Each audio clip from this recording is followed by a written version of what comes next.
Okay, good morning, everyone. Today we're going to continue our discussion about the generalized linear models, and this is our lecture 11. So at the end of our last lecture, we talked about the goodness of fit test for generalized linear model. So in short, that is to compare our GLM against the saturated model, where we do not assume any relationship between the observations. Instead, we just assume each observation has its own mu I, and these mu I's can vary freely.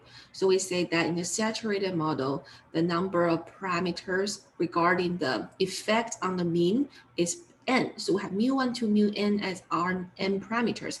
While in the GLM, the mu1 to mu(n) are linked by the common coefficient vector beta, which is only p-dimensional. So compared to the saturated model, the GLM is a smaller model. So we want to evaluate how well the GLM fits to our data compared to the saturated model. If their goodness of fit do not differ so much, we conclude, okay, the GLM fits data pretty well. So that's the intuition behind the goodness of fit test. And we have introduced two ways. The more general way based on likelihood, which we call the deviance. So this is the standard way nowadays. And the other way, which is like old school, or it was there in the history, is the Pearson's chi-square statistic. And it has the intuitive interpretation based on the observed value versus the expected value. So nowadays, because likelihood theory is so dominant in those classic statistics and also in our practices, so we prefer to use the deviance whenever we can write down the likelihood function. You can see that the Pearson's chi-square doesn't really require you to write down the likelihood function. So in other words, it's not likelihood based, but also that means the Pearson's chi-square statistic is not as general as deviance, because you have to consider every special case. While in the deviance, what you only need is the likelihood. So you are going to write a ratio with the maximum likelihood under the smaller model in the numerator and the maximum likelihood of the bigger model. These two are nested in the denominator. And then you take the log of the ratio and you multiply by -2. So the asymptotic theory, which has its roots in the central limit theorem, guarantees that, okay, so the deviance statistic follows chi-square distribution, whose degree of freedom is the difference between the two models' degrees of freedom. And then under the null hypothesis, this chi-square distribution is the asymptotic distribution of the deviance statistic. So we can use that. But for logistic regression specifically, we want to make the note that this asymptotic distribution only holds for group data, and you actually are assuming within each group, the number of observations is going to infinity. This is to ensure that you actually have many observations to estimate each mu I, instead of just having one observation per mu I in the individual data case. So for individual data, or for logistic regression, then this asymptotic distribution is not applicable. So these are what we said for the goodness of fit. So it's about the evaluation of the GLM model in general, overall as a whole thing. But today we're going to talk about the inference of specific elements of beta. So the same thing as we did for linear model. So now let me continue. So here now today we're going to talk about the inference of beta. Okay, so don't forget that this is p-dimensional in our course, and the first element is always the intercept here. So how do we do it? For linear model, we know that we actually rely on beta hat equals x transpose x inverse times x transpose y, that least square formula beta hat to do the inference of beta. So yeah, as a side note, I want to say that in our statistical inference, for the same parameter in the same model, different people may use or rely on different estimators for the inference. So like I said, the beta hat we gave you in the class is one way, one estimator you can use, but you may come up with another estimator for the inference of beta. So yesterday I came across a post in the American Statistical Association ASA's mailing list. So it was asked by a PhD student from UC Irvine. And the question is about something, I'm going to leave out the jargons. It's a little bit complicated, but the short way to put it is that there are two ways to estimate beta in a linear model. The first way is what we give you, right? You just run the least square. The second way is that in some cases, when you assume your data follows certain assumptions, you can pool your data by aggregating. Say you can divide your n data points or observations into groups. And in each group, you can take the average of each predictor, and you can take the average of the y. And then you can run linear regression on the grouped average data. So under those assumptions, you can show that after you do this operation, the resulting estimator beta hat by these squares on the group average data will still be an unbiased estimator of this beta, okay? Just as the individual data beta hat is. But the student's question is, okay, this is what I learned, but when I actually implemented these two ways of estimating beta on one data set, I got different values of beta hat. So the individual data beta hat and the group average data beta hat have different values. He actually showed our code, and his question is, how is this possible? So I'm going to pose this question for you guys. Probably you can. Anyone wants to volunteer to answer it? So two estimators for the same parameter, and the textbook says both estimators are unbiased. But how is it possible that I observe them to have different values on one data set?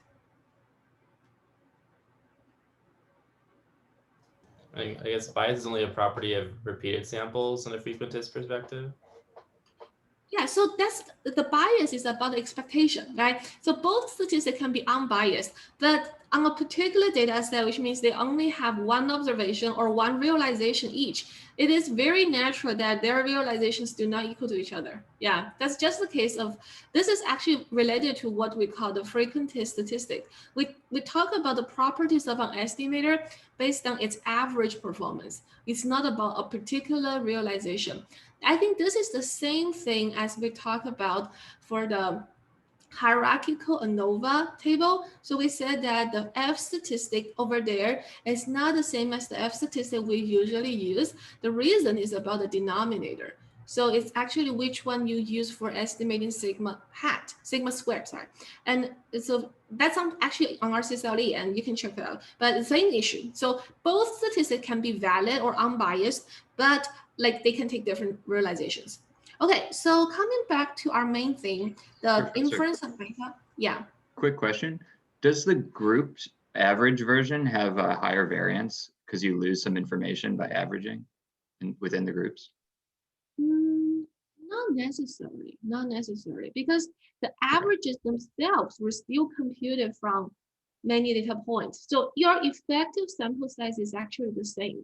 Yeah, okay. And I will say that under these assumptions, when the assumptions hold and you do the averaging, you should have some benefit in getting a smaller variance. Otherwise, there's no reason to do that.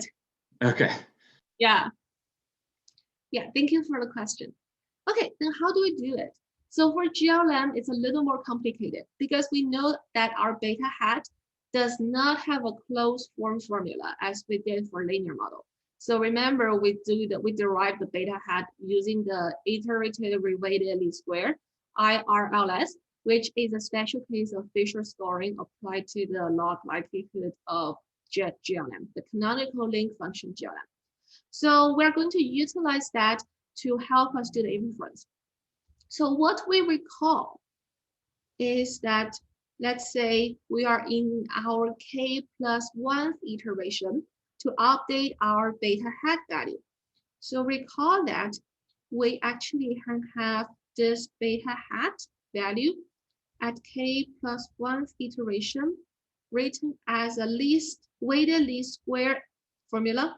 So we're going to use the W matrix, the diagonal matrix, with diagonal entries as the inverse of the working dependent variable. And we're going to talk about that later. So this inverse times X transpose WK times this working dependent variable zk. So this is the formula we get, and in particular for this zk, it's actually, you can consider this to be a linearization of our response. So x times the beta hat from the previous iteration plus this vector, okay? So in this vector, it's an n-dimensional vector. We have y1 minus mu1 hat k. So that's from the previous iteration times the g function, the length function's derivative evaluated at mu1 hat k. That's the first element, and the nth element is y1 minus mu n hat k times g prime mu n hat k. Okay, so that's our working dependent variables. So seeing that, now we know as the IRLS converges, right? Our W will become stable. It does not change anymore. And our mu1 to mu n hat, these will all become stable. So is our beta hat. So for us to really evaluate the uncertainty in beta hat, so let's say upon convergence. So if you think of the last iteration, then you would have, we can write it as beta hat equals x transpose w x inverse x transpose w z. So everything stabilizes. So we just get rid of the superscript for the iteration index. So in this case, if we ignore the uncertainty in w, we think it as known as some using the true parameters, okay? Then if we think of with true parameters,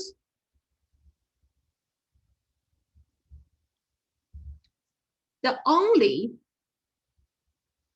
random variables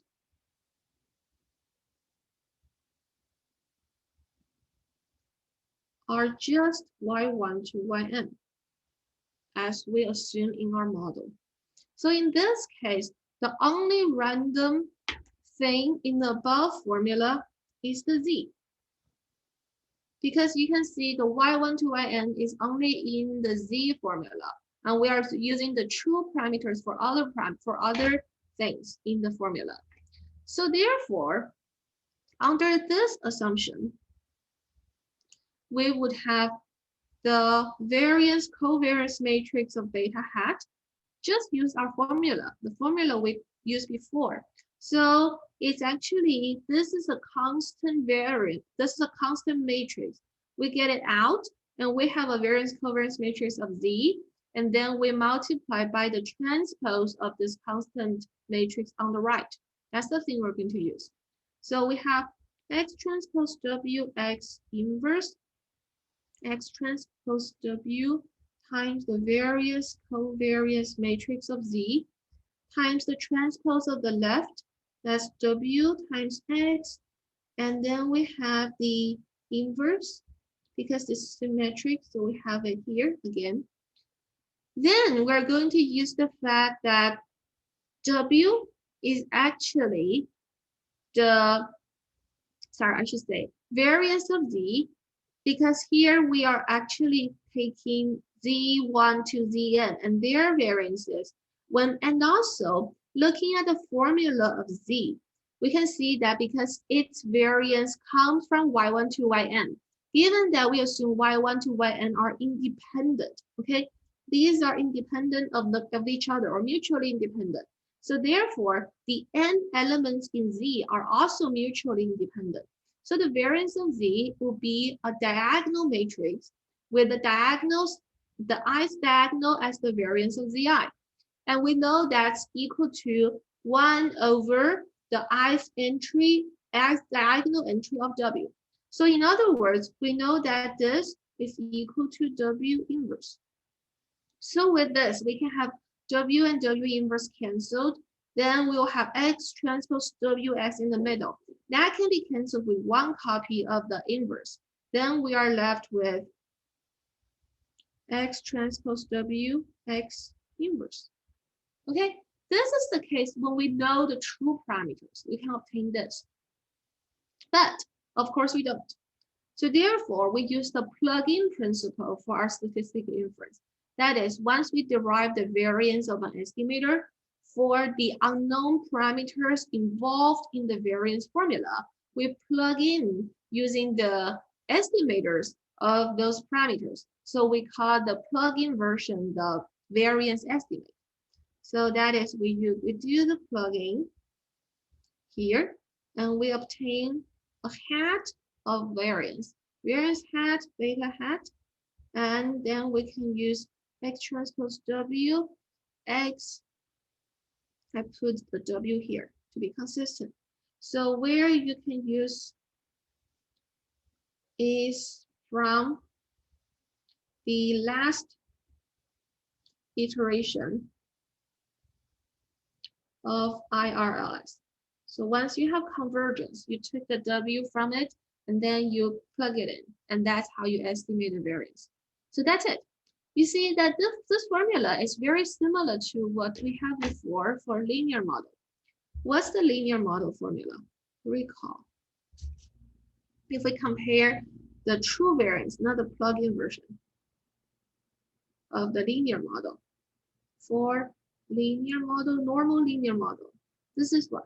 Sigma square X transpose X inverse, right? And where did this sigma come from? It's coming from the variance term. And in that case, you see, what I can do is that I can actually put sigma square inside. So essentially, this is equal to, I can write it as X transpose times this diagonal matrix 1 over sigma square to 1 over sigma square for n times. Okay, so this is a n by n diagonal matrix times X inverse. So if I write it this way, it's essentially that I'm treating this as my W, okay? And in this case, basically my working dependent variables are y1 to yn themselves. I don't need to change anything. And you can see from this formula, that is, in that case, the G functions that is identity function. So its prime is 0. So this term all go to 0.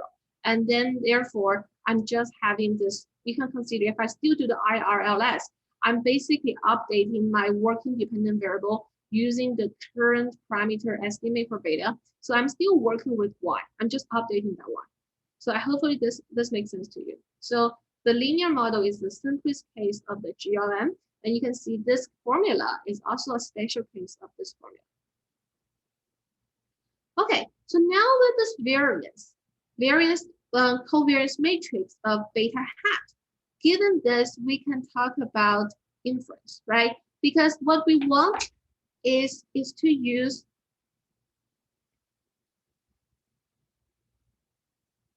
let's say true parameter beta j, the jth element in our beta vector. So what we're gonna do is that we want to use beta j hat, and we're going to consider its variance, right? So we're going to use beta j hat and variance of beta j hat with a plug-in parameter. That's it. So for example, if we're interested in knowing whether beta j equals 0, we are under the t-test scenario. Then we look at beta, what is the value of beta j hat? For example, it could be positive 1. Then we want to know, okay, how much information do I have about this positive 1? Can I reject that beta j is not equal to 0 based on this beta j hat? To answer that question, you need to have the variance hat. So yeah, that gives us the t statistic. So let's call that a t-test, which has the null hypothesis beta j equal to 0. And the alternative could be two-sided or one-sided, depending on your question. And then the t statistic, I'm going to write it, is just equal to beta j hat divided by the square root of the estimated variance of beta j hat. Just do that. So in other words, what you're going to do is you are going to take the jth diagonal entry of this matrix and put it here, take its square root. That will be the denominator.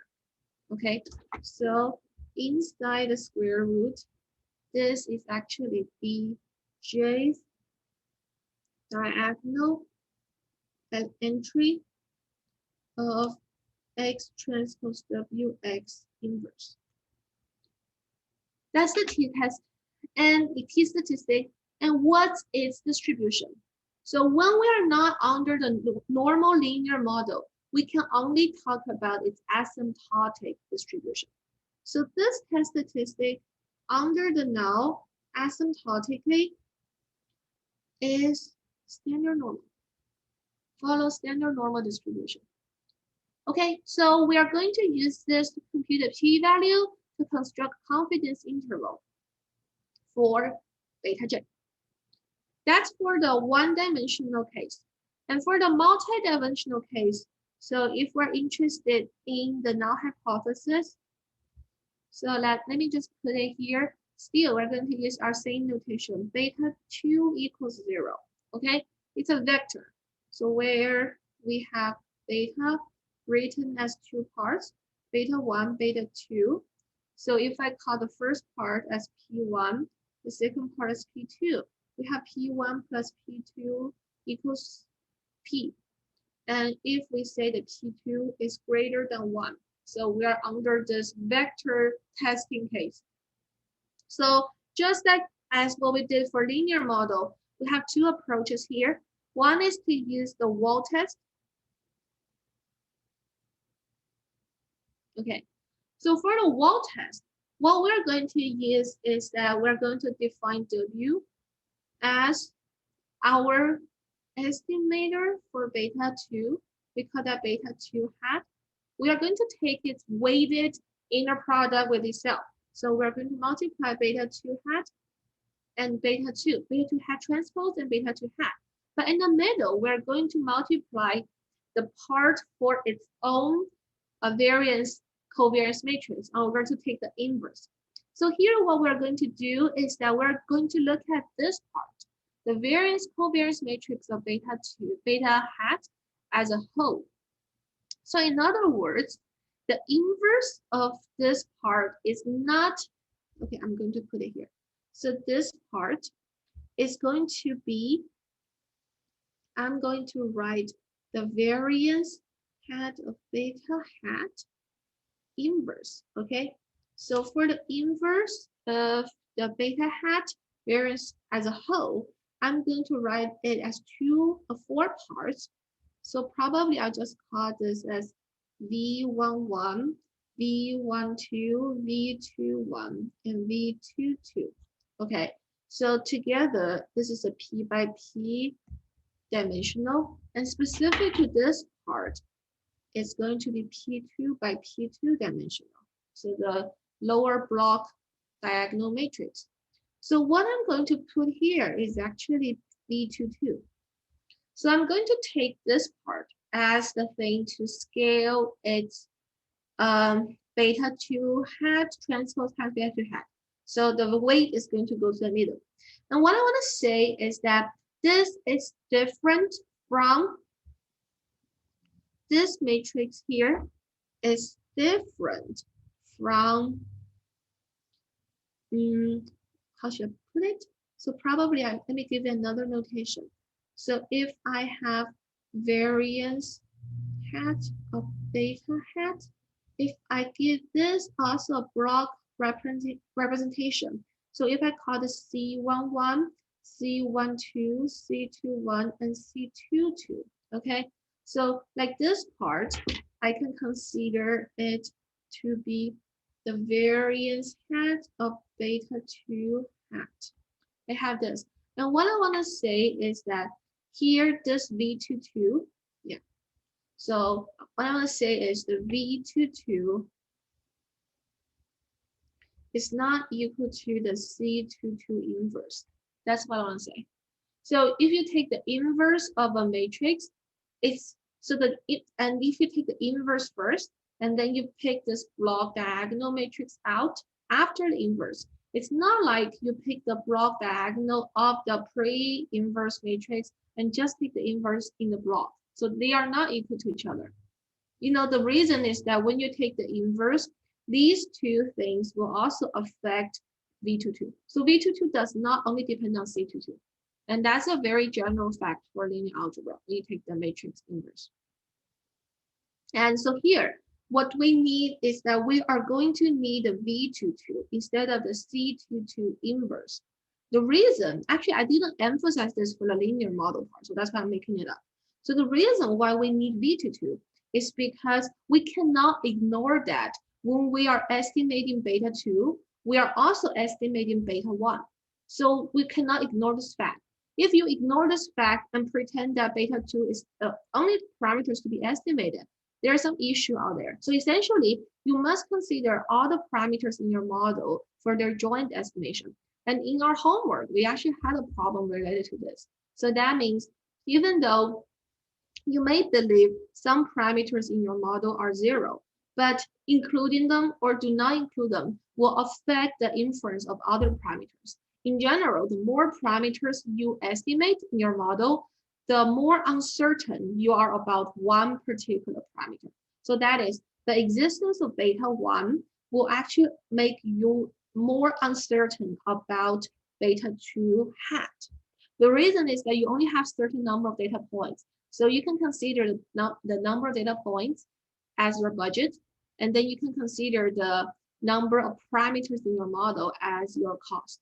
So the more parameters you have, the higher the cost, then you have smaller budget per parameter. So you can think of that intuitively this way. So yeah, so I just want to, just like here, right? When you take with this variance, you are taking the jth element of this matrix, which has, okay, let me see. Probably there's something wrong here. Huh. And we said that we actually didn't. Yeah, okay, sorry. I think I need to double check this part. Let's hold on this problem for now. I'll revisit this in the next lecture regarding this one-dimensional part, because here we also should have the same issue out there. Okay, so yeah, that's the wall test part. Let's revisit this next time. And the second part, the second approach is to do the likelihood ratio test, which is actually more straightforward given what we learned. So it's to compare two nested models. So the first model is that you only include the predictors, the first P1 in your design matrix. So you basically split your design matrix into two parts, X1, X2. Okay, and you have P1 here, you have P2 here. And what you do is that when you fit the GLM, you have two nested models.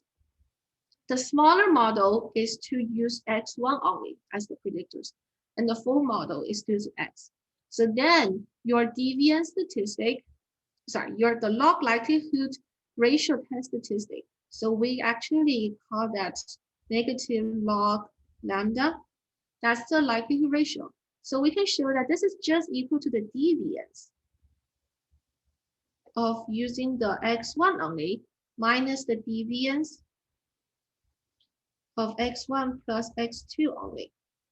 So we know that for this one, under the null hypothesis, its asymptotic distribution is chi-squared with the difference in the number of parameters. That's P2. And also for the wall statistic, although we need to revisit this again, this one also follows asymptotically a chi-square distribution with P2 degrees of freedom. Okay, so we have both as chi-square, same asymptotic distribution, but again, if you calculate them on one particular data set, you will get different values. So this is not like the case for linear model. In the linear model case, we can actually show the equivalence of those two statistics. But for GLM, which are not normal linear model, we do not have that property anymore. So why is deviance a very convenient thing to use? You can see the reason now. So it's not just a way you can calculate or you can do the goodness of fit test, but you can also use deviance as an intermediate thing for the likelihood ratio test. Because the deviance of X1 is to compare the likelihood of X1 GLM to the saturated model. And this deviance x1 plus x2 is to compare the likelihood of the full model, GLM, to the saturated model. So when you take the difference between the two deviances, you cancel out that saturated model part. It becomes the direct comparison of those two GLMs. Okay, so again, this is a more general approach. When we use likelihood, we can better generalize the approach. While the wall test is more specific, it's specific to the GLM. Okay, so that's it for the inference. And do we have questions before we move on? Again, we're going to revisit this part next time. Okay, great. So the thing we're going to talk about next is some interesting side notes about logistic regression. So we're going to give you another way of interpreting logistic regression, which I think is very interesting to know. So we call this other link functions of logistic regression. Okay, that's the thing. And so to really understand that, let's think about why we can have other link functions in addition to the logic function we talked about. So recall that in a logistic regression model, the random structure is that our yi's are independently Bernoulli variables with mean pi I. And our systematic structure is that we want some link function that transforms pi I from the range of 0 to 1 to the real line. So it maps from 0 to 1 to R. So how do we do it? So we actually need this G to be found. Okay, and we give this a name eta I, the linear predictor, and we write it as xi transpose beta. So beta is our parameter of interest. So then we know the requirement for G is that first it's a map from 0 to 1 to R. And we also prefer it or require to be 1 to 1. Okay, so it's both, so it's actually, you can have its inverse, in other words, and it's differentiable and it's monotone increasing. So our ideal G should satisfy those three properties. And you can verify that our logic functions satisfy all the three requirements. So you see that given this systematic structure, what we can actually have is this eta I needs to be G pi I, right? And then we can write, in other words, we can write pi I equals to G inverse eta I. So then this can probably help us find the G, because you see G inverse maps from R to 0 to 1. And there is a family of functions we know that can do the job from probability. That's the probability cumulative distribution function, right? If we have a distribution defined for a real value random variables, then the CDF should always map to this range 0 to 1. That's just how we define the CDF. So you see the probability CDFs. Let's say we have a CDF-F. We know if we can find, we have many choices of a CDF that maps from R to 0 to 1. So for example, the CDF of standard normal, we use this big phi to denote that. That can definitely be a choice here. So that's why if you pick this phi as your G inverse, then the G will be the inverse of phi. That can be a link function. So that's the thing we're going to talk next. And this has a name called probit distribution, or probit regression. So if we use this, we have this probit regression, which is still out there. And it used to be more popular than the logistic regression we use nowadays because of this nice interpretation. But we know that computationally, this is not as easy as the logistic regression, especially in the pre-computer age. That's why logistic regression became more popular, and also because of the theory for GLM, the canonical link functions, we prefer the logistic function with logistic regression nowadays. But this is always good to know. Okay, so this is a very short motivation to see that, okay, yeah, for this regression problem where we have this Bernoulli yi, binary yi's, yes, we can have other link functions as choices. So to formalize this discussion, we can think of this thing which we call alternative formulation of binary response regression. And we call this a latent variable approach, which is a very convenient way for us to formulate a model for a real problem. So we can think of, there are some variables that are hidden and not observable. So yi that takes value 0 or 1 is the binary response variable that we observe. So this is observable. But if we think of it, we can actually assume there's something hidden there, yi star, that takes real value, and that is the latent response we don't observe, unobservable. And our yi is considered to be a truncation of yi star. So to give you some motivation for that, maybe I'll write this down first. So we can write yi equals an indicator that yi star exceeds a certain threshold theta. So to give you some concrete example why this formulation makes sense, you can think of yi as a binary response is a person's vote, the ith person's vote. If the vote is only of two types, you can vote yes or no, that's your vote. Then the yi star may be considered as the person's attitude towards the two answers. So probably the person is 50-50, but he still need to make a decision of casting yes or no. So that's why we can consider yi to be a threshold or truncated version of yi star, so that we can convert a continuous response into a binary response. So another possibility, another example is that we can consider the yi star in our current situation. We can consider the yi star is after we get a vaccine, the yi star is the concentration of antibodies in the ith person's body. And then yi is whether this person is immune to the virus. So that whether it's infected or not is a binary response because it's reflecting our symptom. But in fact, the concentration of antibodies in our body is just a continuous variable.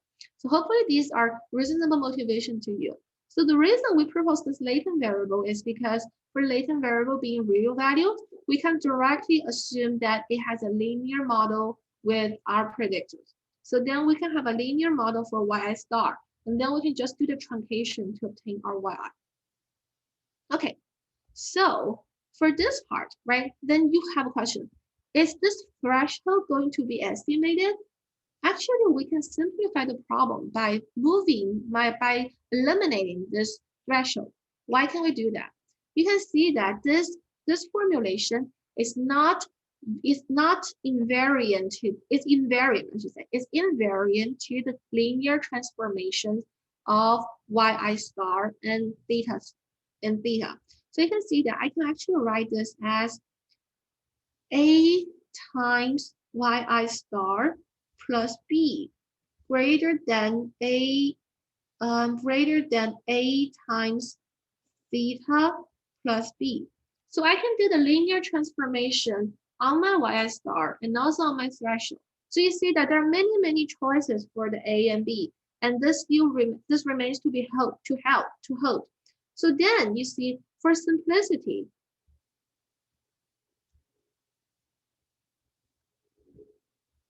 I can set theta to be 0. So I can set a shift. I can make a shift so that theta is 0. I can also set the variance of yi star to be 1. In other words, I can find the A so that the variance of yi star is 1. So I can easily achieve both because of this shifting property. And that can simplify the thing for us, assuming variance of yi star equals 1. And you can see why. So for the yi star, I assume the random structure to be what we are familiar with. That is, yi star follows normal distribution. Oh, I'm sorry. Let me try that. So for, no, we don't touch normal yet. So for the yi star, now I assume the model, I'm going to put the random and systematic together without specifying the random part yet. So I'm going to say yi star equals xi transpose beta plus epsilon I, the linear model we are familiar with. And here we are just assuming that epsilon i's are IID with some distribution f, and I'm not specifying the form of f yet. And then we can have some interesting result. That is, given my definition, that is yi equals the indicator that yi star is positive. Okay, given my formulation like this, then you can see that the pi I, so it originally is the binary response, and I still need to put it here. So yi are independent Bernoulli pi I. So this part remains to be assumed. And we know Bernoulli is the only distribution for binary random variable. So pi I here is the probability that yi equals 1. And based on this latent variable formulation, it's the probability that yi star is greater than 0. And this is what?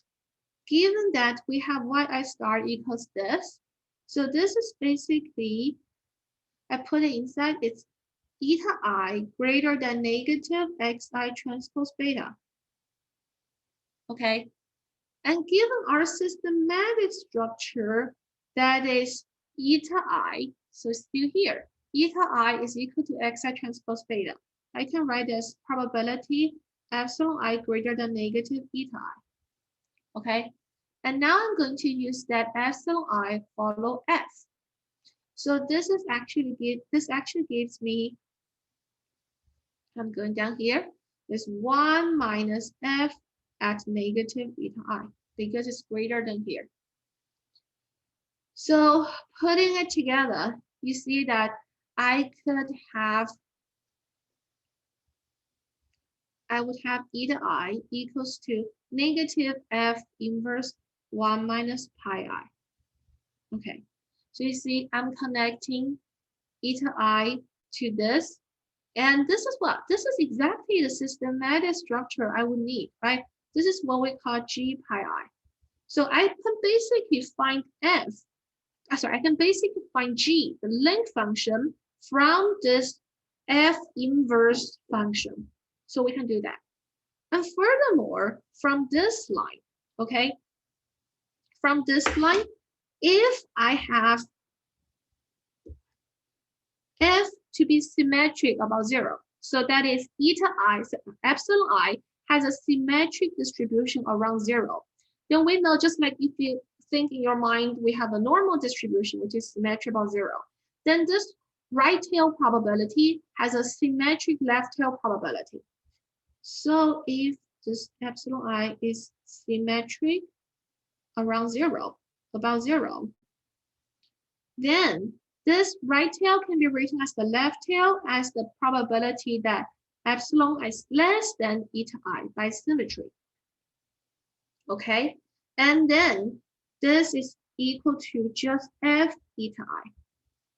So whenever this happens, I can have a simpler formula, or we have eta I equals just f inverse pi I. And this can give us the G. So I could have both. So depending on how the F is, if F satisfies that symmetric distribution requirement, we have the simpler formula, and the above one is the general formula. So we have two ways. So now, given this latent variable formulation, we can give you the formal derivation of probit regression.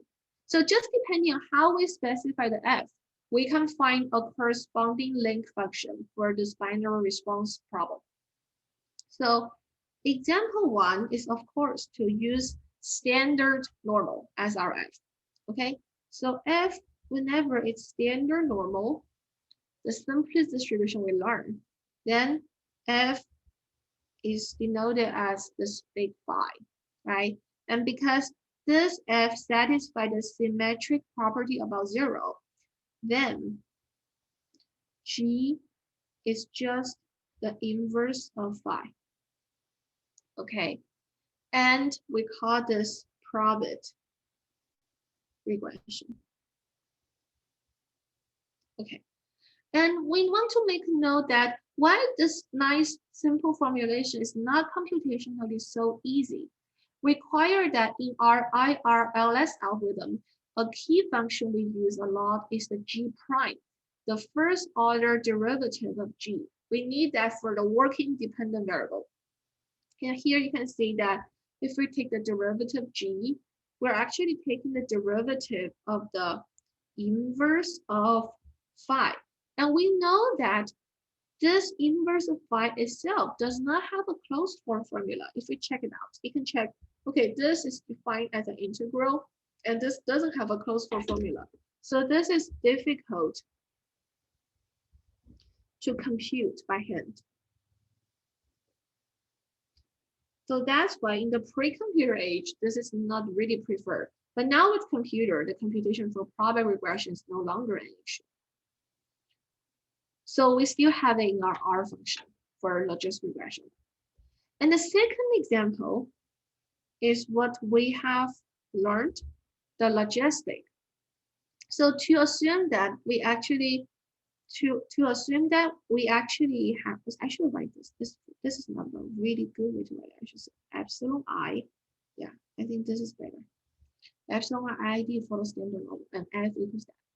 In the second example, we write epsilon ID follows something we call the logistic regression. You can think of this as a manually or arbitrarily defined logistic distribution, as an arbitrary distribution based on the link function we provided. So let's look at that. So suppose that you know the logistic regression already, right? So we have eta I equals the logit, which is log pi I over 1 minus pi I. And we know that equivalently, we can write pi I as the exponential eta I divided by 1 plus exponential eta I, right? So this is actually mapping from real line to the interval 0 to 1. So based on this, we can define the CDF. Fx equals to exponential x divided by 1 plus exponential x. This is the CDF of logistic distribution. So if you assume your epsilon i's follow this distribution, whose shape should look like standard normal, but with heavier tails. Okay, so this is bell-shaped density, bell-shaped probability density function with tails heavier than standard normal. So by having heavier tails means that we have smaller probability mass around 0 and have more probability mass in the two tails when we have large values with large absolute values. So you see that here the logistic distribution can justify the latent variable formulation for logistic regression. So it's just how we assume the distribution of the error term to be this distribution or to be another distribution. These give us different random structures, and this will give us different link function, corresponding link functions in the systematic structure. Okay, the one thing I want to make a note is that for this logistic distribution defined by this CDF, its variance. So in this case, the variance of epsilon I is equal to pi over 3. This is something we can calculate on pi squared over 3. So the variance is not equal to 1, unlike the first example for the standard normal, where the variance of epsilon I is 1. And you see that in the latent variable formulation, we do want the variance of yi star to be 1. So therefore, for this formulation, essentially, you need some scaling. So you see that to really achieve that variance equals to 1, so we actually, so if we write this, okay, yi star equals xi, I'm going to write it down, transpose beta plus epsilon I. So this one has variance equal to pi squared over 3. But if we divide by the square root, that's pi over root 3 at every term, so we can have yi star divided by pi over root 3 equals xi beta. We can put pi over root 3 here, right? So we can scale the parameter plus epsilon I. So after I do this, then this yi star after transformation will have the same variance as under the example 1. So in example 1, we have that variance equal to 1 already. So the reason I point this out is that to compare the coefficients, you need to make them in the same unit. So after you did the standardization, then the unit here in the coefficient is comparable to the beta here. So that's very important for us to compare the different beta hat estimates using different link functions. So we'll come back to this later. So after we present the third example. So the third example is again to play with the distribution of epsilon I. So here we assume the epsilon i's are IID following something we call a Gumbo distribution. So what does it mean? So there are two ways to motivate the Gumbo distribution. So the first way, so I just say two derivations of Gumbo distribution. Again, it's a distribution we define ourselves. So based on some interesting distribution we observe. So the first way is to think of if you have a random variable x that follows exponential distribution with rate parameter 1. You know, in practice or in real life, exponential distribution is commonly used to model the time. So if you want to model like the time when I have a customer coming to my restaurant after I open it, then that waiting time is usually modeled by exponential distribution. So it has a range from 0 to positive infinity.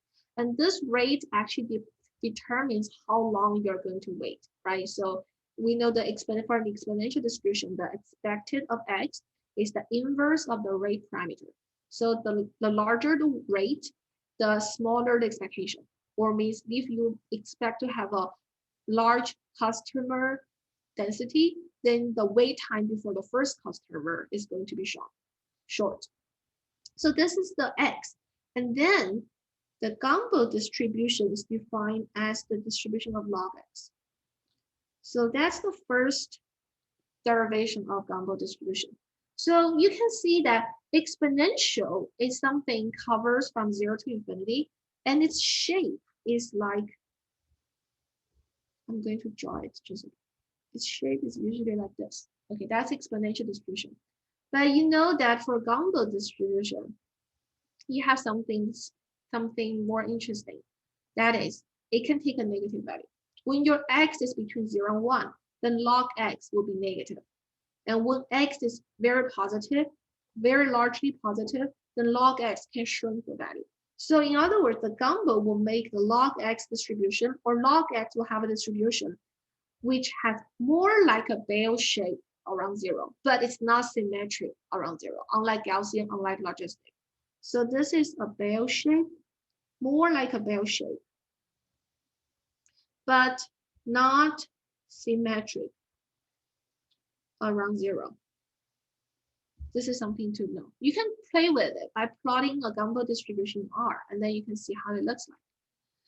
The second derivation is something we learned, I covered in my other class last quarter, the large sample theory. So in that case, we said, okay, if you have x1 to xdn IID following exponential 1 distribution, and you take the maximum of them denoted as xn. Then the asymptotic distribution of the maximum is if you just shift the maximum by a constant depending on n, right? We know the larger the n, the more likely xn is going to be, right? The more likely xn is going to be large, since we have more values to compute the maximum for. So that's why we need a shifting constant that increases with n. So this shifted maximum will have an asymptotic distribution as Gumbo. So that's also something very interesting to know. Okay, so that's the motivation for Gumbo distribution. And then what's the CDF? So when we're under this Gumbo assumption, the CDF, we still use notation x is equal to exponential to negative e to the negative x. So you see why this max from real value to 0 to 1. You can see that for the x, it's real value. And then for exponential negative x, this is what? This is always positive, right? This is just the property of exponential function. This is always positive. The negative of it is always negative. The exponential to the negative thing is always between 0 and 1. So we have this transformation valid. So in this case, we have to apply this more complicated formula because we're not having a symmetric distribution around 0. So we're going to use eta I equals negative f inverse 1 minus pi I. So we can show that then eta I equals negative f inverse 1 minus pi I. It gives us negative log 1 minus pi I. So that's the length function. And this length function actually has a name. So it's called complementary log function. Or for short, we call it C log log. So that's the length function based on the Gumbo distribution for the error terms. And this length function has wide applications in those hazard models used in survival analysis. So although we don't use it in logistic regression, but it has its application over there. So for this distribution, we can have its variance derived as well. And this is equal to pi squared over 6. So in other words, to really satisfy that variance equal to 1 assumption, variance of yi star equal to 1, we need to divide everything by pi over root 6. So we're going to have xi transpose beta pi over root 6 plus epsilon I pi over root 6. This will be our model so that the variance of this response becomes 1. So in other words, to compare the coefficient of the 3 things, so estimate by the 3 ways. So you are going to compare beta hat under probit model versus the beta hat under the logit model. divided by pi over root 3 versus beta hat under the C log model divided by pi over root 6. So that can make the estimates comparable. And in R, you can easily implement this by using the GLM, and you need to specify, this is the formula for the regression where you input the data. The family is going to be specified as binomial, because we know binomial is the more general case than Bernoulli. When we have the group data, we use binomial. And Bernoulli is the binomial with ni equals 1. And for the length, we can specify it to be logit or probit or C log. So you have all the options out there. So that just means you use different link functions so that your parameter estimates will be different, even though your data is the same. So I said that to compare them, you need to do the scaling to compare the estimate. But in many cases, they do not differ that much. And so in your homework, you are going to see this result yourself. And the take-home message is that now for binary response variable, the standard practice is to use logistic regression. The main reason is that the link function belongs to the canonical link function for the exponential family formulation. But in history, the probit regression was popular because it's very intuitive to think about. And then for other applications like the hazard model, we have the C log function, link function there. So it's good to know. Okay, do we have questions about this part? I have a question. Yeah. On these formulas, where does pi come from? So it's just the derivation of the variance. So if you do the integration for the logistic distribution or the Gumbo distribution, you are going to have the pi come out from the variance. Yeah. I think if you look at this one, this is the formula for the CDF. But in order to really get a variance, you need a PDF, right? You need a PDF for distribution. So you need to take the derivative of this, and then you need to do the integration. I think the pi comes from the integration. Just like if you recall for the Gaussian density, you have that pi, right? That's also come from the integration. So you can easily encounter a pi as a constant when you are integrating an exponential function. Okay, I guess I'm wondering, is you're usually talking about pi I? So Oh no, so this is the constant pi. This is the constant pi, like 3.14, that kind of thing. It's not that pi. Okay, that's sorry. Yeah. Sorry, I think we kind of abuse notation here, but this is the constant pi. It's not it's not an unknown parameter. Yeah. Okay, thank you. Thank you. Okay, so the next thing I'm going to talk about is the regression diagnostics for the binary linear regression for group data. Okay, so let me see this. So this is the regression diagnostics. Then we'll conclude our logistic regression discussion for logistic regression with group data.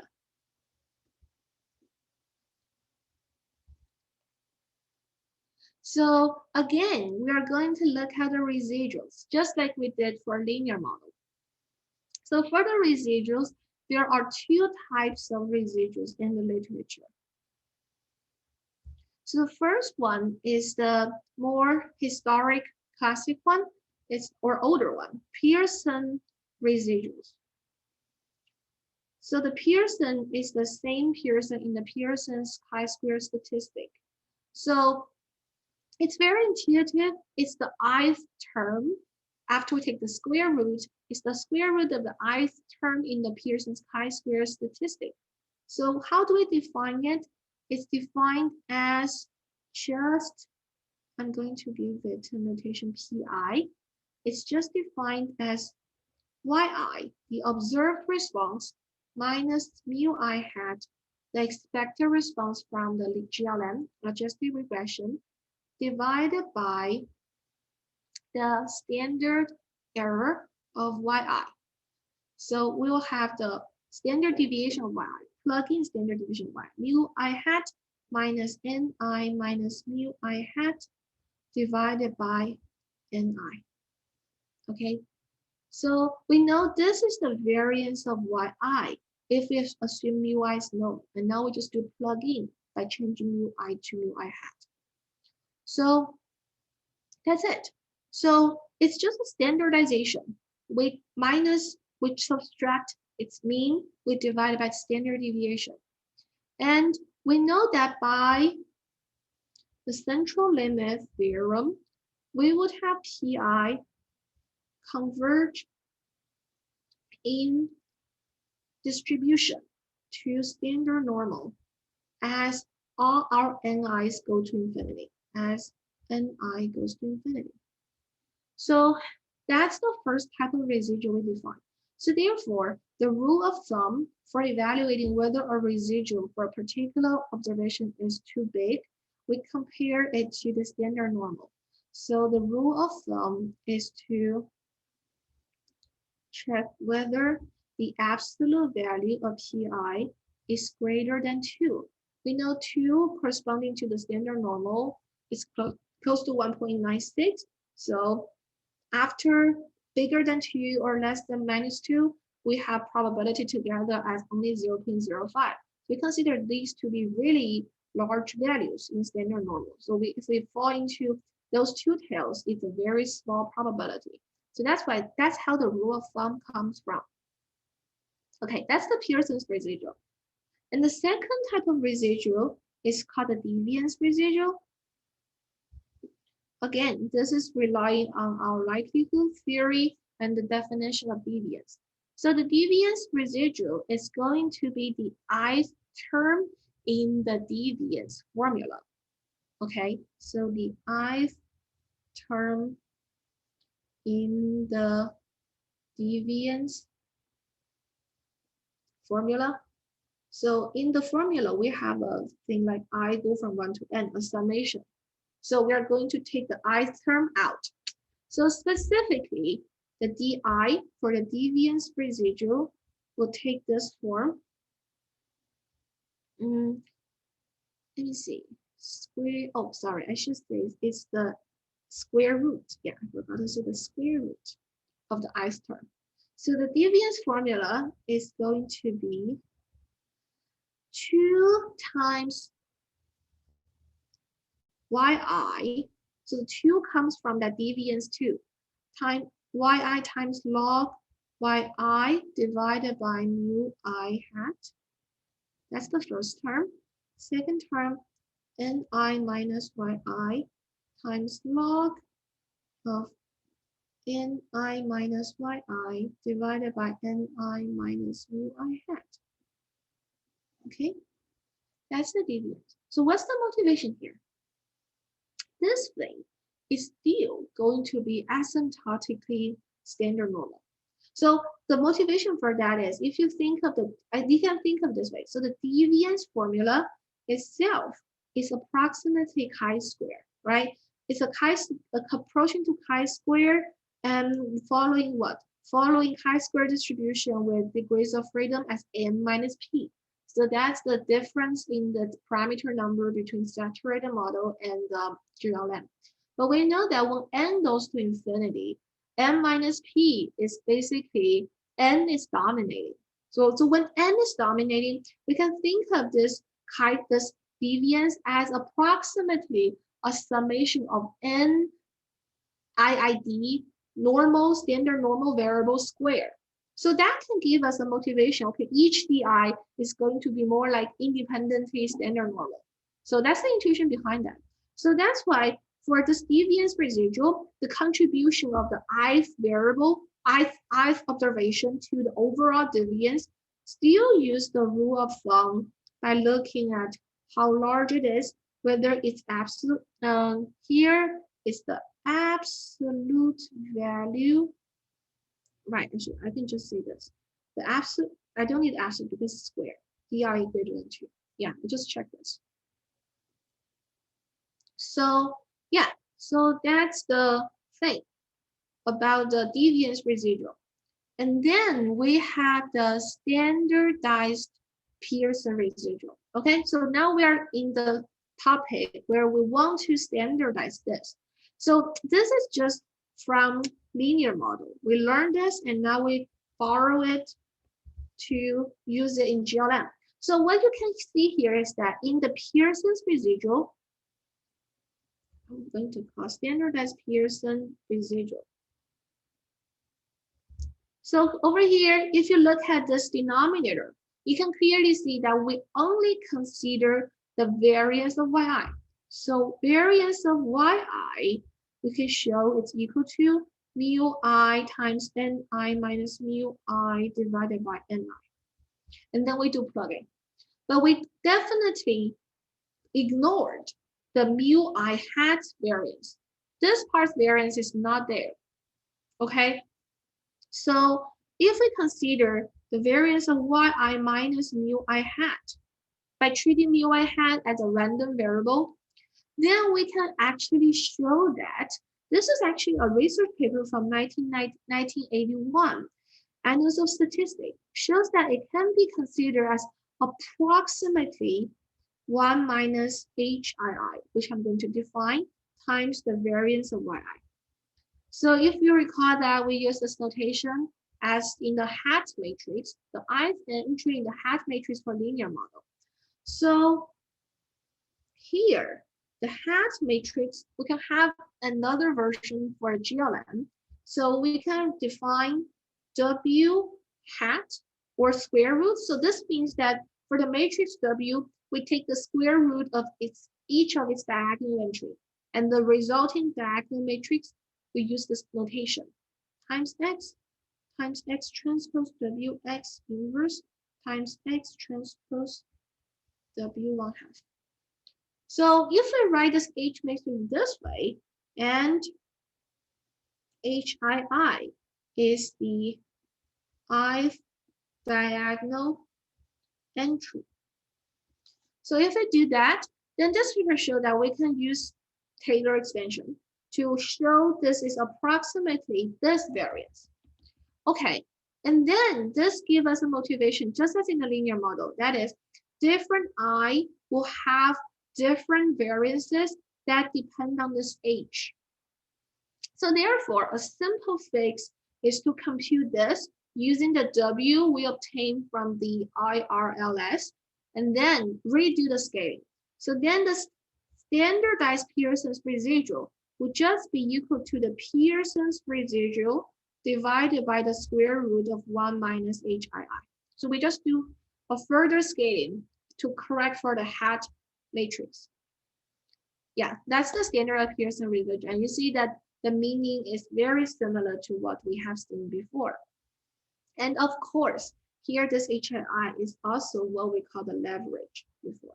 So the potential influence of observation I on the regression. Okay, and so I'm going to just wrap up by quickly saying that that's in the notes, but I'm not going to touch it in detail here. We can also have the jackknife residual just as we had before. So the jackknife residual, Pearson residual, is to further consider the fact that when we estimate the variance here in the SI, in the PI over here. So when we estimate, sorry, I should say, estimate the regression line. Here, we shouldn't use the ith observation if we believe it's a potential outlier. So we leave out the ith observation to fit the line, use the fit line to find what's the mu I hat, and then we do the calculation. So still, it's just similar to standardized Pearson residual, but we leave out the ith observation in the calculation of mu I hat, W, etc. That's the Jackknife Pearson residual. And then for the Cook's distance, we also have something similar as before. We evaluate how much effect does the observation I have on the estimation of beta. So how much does it change beta hat if you include observation I, if you don't? So that's the Cook's distance. So all those concepts from linear regression still carries over. And you can see that to be able to derive those results, our former scholars actually uses the approximation based on IRLS. Just as I said, the IRLS makes the GLM problem more like a linear problem. So that's why a lot of the results you have for linear regression can be carried over. Okay, so let's stop here. So I think we covered most of the logistic regression and GLM theory. So for the last part, before we talk about the hierarchical linear model as the third major part of this class, we will talk about the other types of GLM, like the Poisson regression. So it's another application. So what we change is the random structure systematic structure. But for Poisson regression, the GLM theory we talked about can be directly applied. Okay, so see you on Thursday.